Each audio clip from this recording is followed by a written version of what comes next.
can't remember any of these formulas. The test is tomorrow and PV equals NR. Just forget it. I can't remember this. What's wrong with me? You know, when I was your age, I had problems remember things too. But I remember when I was in chemistry, I had to. Mrs. Smith, please come with me. Oh, coming! Good luck, kid.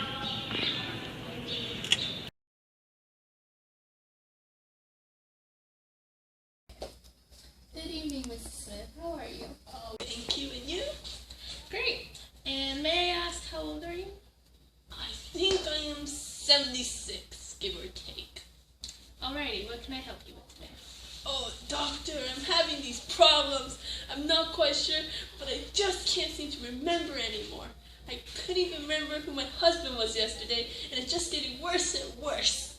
I started having these problems I don't know, some time ago, and I can't remember people's names. It's gotten to the point where I've gotten my husband's names. I can't remember if it was Bobby, Johnny, JC, Katie.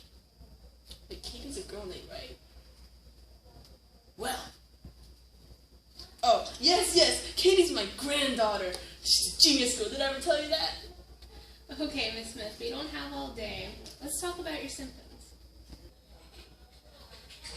3. Well, anyway, I no longer feel like participating in social activities that I used to enjoy. My husband keeps complaining that I've been acting depressed. Well, he'd be depressed too if he was acting like this, but I find myself putting things in the wrong cupboard. It's very annoying. Sounds like you may have Alzheimer's. Alzheimer's? What's that? Alzheimer's is a common type of dementia, which is the 6th leading cause of death in the U.S., and currently 5.2 million Americans live with the disorder. Alzheimer's is known to lead to the cause of loss of neurons in the brain. Plaques and tangles within the brain typically form, causing the brain cells to die. These cause memory, intellectual, and conduct problems. It becomes so severe that it impairs social and occupational activities. Oh my! Is there a test for these things? You would need to conduct an MRI and do a biomarker test, where we test the proteins in your cerebrospinal fluid.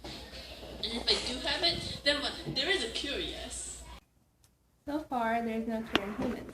However, scientists at the Salk Institute have tested a new drug known as J147 on mice with advanced stages of Alzheimer's disease to mimic effects on humans. They were successful reversing some of the harmful effects of the disorder. Hopefully, the drug will be available to clinics soon. Ooh. And are you sure there's no cure? None at all?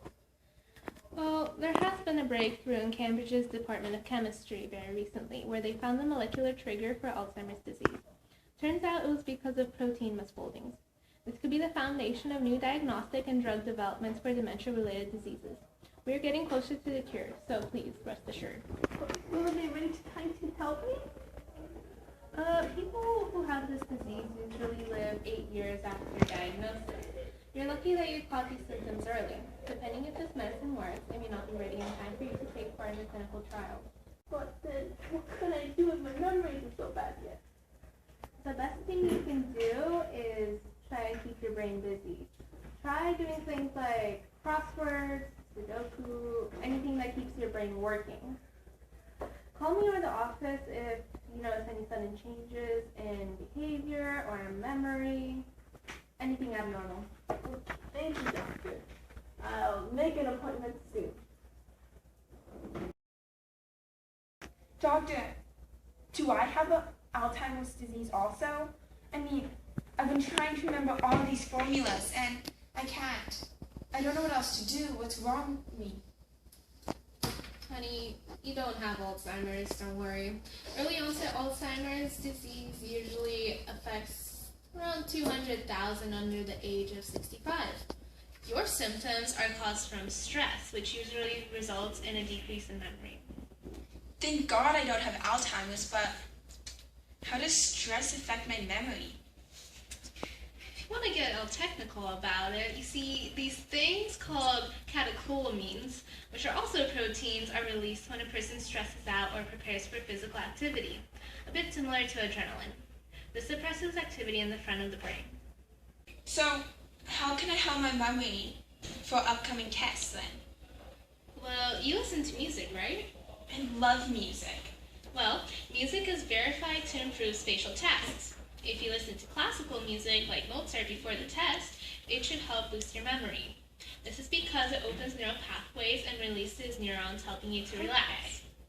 This is because it also engages the part of your brain which contributes to attention span, helping you stay focused. If you listen to music in intervals with silence in between, peak brain activity will occur. But doctor, I hate classical music. Me and Mozart, we're not friends. That's too bad. But at the Glasgow Caledonian University, a study was performed in 2006 using rock music. They found rock music improves memory in only those who enjoy the genre. Do you like rock music? No, I tend to like things like pop more. Well, scientists have concluded from that experiment that any music will boost your memory as long as the music you like. So, if I listen to pop when I'm studying, and sometimes in intervals with silence in between, I will do better on my tests? Yes, it will also help you if you listen to music right before the test. However, stress interferes with your ability to remember information by releasing stress hormones into your bloodstream. This can cause chronic changes, resulting in long-term damages. You should work on lessening your chronic stress caused by ongoing anxiety from your school, family, or anything else causing pressure or worry. Thank you so much, doctor. I will try not to be stressed out anymore, but I will definitely listen to music from now on.